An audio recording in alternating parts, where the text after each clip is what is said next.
Salam sejahtera untuk kita semua. Pelajaran Sekolah Sahabat dengan tema utama Dalam Cawan Lebur Bersama Kristus. Pelajaran ketiga, Sangkar Burung. Sahabat petang, ayat hafalan, bergembiralah akan hal itu, sekalipun sekarang ini kamu seketika harus berduka cita oleh berbagai-bagai pencobaan. 1 Petrus 1 ayat 6. Di bawah cahaya siang hari dan sementara mendengar suara musik yang lain, burung di sangkar tidak akan menyanyikan lagu yang diajarkan oleh tuannya. Dia belajar menangkap bunyi ini dan getaran itu, tetapi tidak pernah melodi secara keseluruhan dan yang terpisah. Tetapi tuannya menutupi sangkar itu dan menaruhnya di tempat di mana burung itu akan mendengarkan kepada satu lagu yang akan dinyanyikannya. Di dalam gelap, dia mencoba lagi dan mencoba lagi sampai dia menyanyikannya dengan sempurna.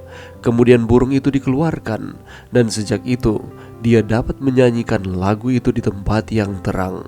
Demikianlah Allah berbuat kepada anak-anaknya. Ia mempunyai sebuah nyanyian untuk diajarkan kepada kita, dan apabila kita sudah mempelajarinya di tengah bayang-bayang penderitaan, maka kelak kita akan bisa menyanyikannya sejak waktu itu. The Ministry of Healing, halaman 472. Perhatikan bahwa orang yang membawa burung ke dalam kegelapan adalah tuannya sendiri. Sangat mudah untuk memahami bahwa iblis menyebabkan rasa sakit, tetapi akankah Allah sendiri secara aktif mengambil bagian dalam membimbing kita ke dalam cawan lebur di mana kita mengalami kebingungan atau sakit hati? Sekilas pekan ini, contoh apakah yang dapat Anda pikirkan dalam Alkitab, di mana Allah sendiri memimpin orang ke dalam pengalaman yang Dia tahu akan mencakup penderitaan?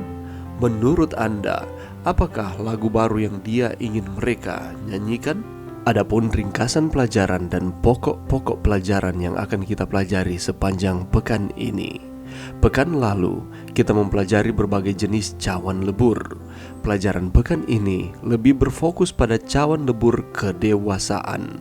Meskipun benar bahwa banyak masalah kita diciptakan oleh kita, Tuhan pada akhirnya adalah penguasa seluruh alam semesta dan sejarah bangsa-bangsa, serta kehidupan pribadi kita. Tuhan ingin kita tumbuh sebagai individu, tetapi juga sebagai keluarga, sebagai komunitas, dan sebagai bangsa.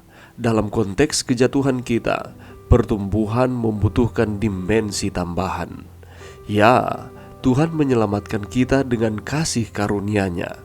Ya, Dia membenarkan kita dengan pengorbanan pengganti Yesus Kristus, dan dengan penerimaan kita akan pengorbanan itu dengan iman.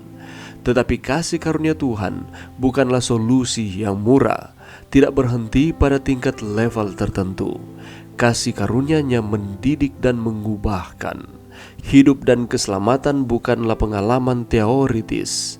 Kita tumbuh hanya ketika kita benar-benar mengalami kasih-Nya yang tak bersyarat bagi kita, ketika kita berkomitmen untuk mencintainya kembali tanpa syarat, dan untuk hidup bersamanya dan mengizinkan Dia tinggal di dalam kita. Dan sebagaimana kita dan Tuhan terlibat dalam konflik alam semesta, kita berkomitmen untuk memihak Tuhan dan mempromosikan kerajaan-Nya sebagai tanggapan atas penyelamatannya dari kerajaan dosa dan iblis. Dengan cara ini, Tuhan menjadi Tuhan semesta alam, sosok yang memimpin kita dalam pengalaman ini, sosok yang memimpin kita untuk tumbuh, untuk diubahkan. Pada pekan ini, pokok pelajaran kita akan menyoroti dua tema.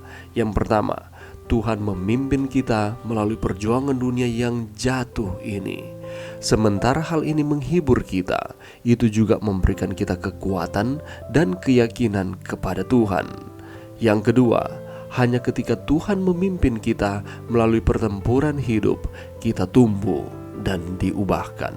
Sepanjang minggu ini kita akan melihat bahwa Allah baik di dalam kehidupan manusia, teristimewa di dalam pengalaman kehidupan bangsa Israel ketika mereka akan masuk ke tanah perjanjian. Bukan berarti tidak ada tantangan di dalam kehidupan mereka, tetapi Tuhan mengizinkan ada tantangan yang harus mereka alami. Tujuannya adalah untuk mendidik mereka untuk terus setia kepada Tuhan.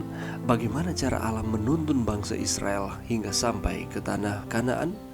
Dan kita juga akan melihat bagaimana pertentangan yang besar terjadi ketika Yesus ada di dunia ini, teristimewa dalam Lukas pasal 4 ketika Yesus dicobai. Apa syarat sehingga Yesus mengalami kemenangan? Dan ada yang Petrus katakan sebagai warisan abadi. Apa maksudnya dengan warisan abadi? Untuk menemukan jawaban dari pertanyaan-pertanyaan ini, mari kita mempelajari pelajaran sekolah sahabat sepanjang minggu ini setiap hari. Di tengah-tengah kesibukan kita, mari kita luangkan waktu kita, sehingga berkat-berkat Tuhan akan terus kita rasakan. Kebenaran firman Tuhan akan kita terus gali dan kita akan temukan. Dan kita akan semakin setia dan beriman kepada Tuhan. Mari berdoa.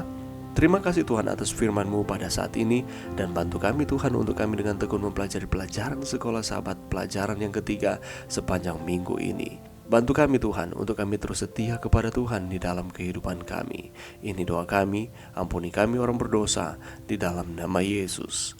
Amin.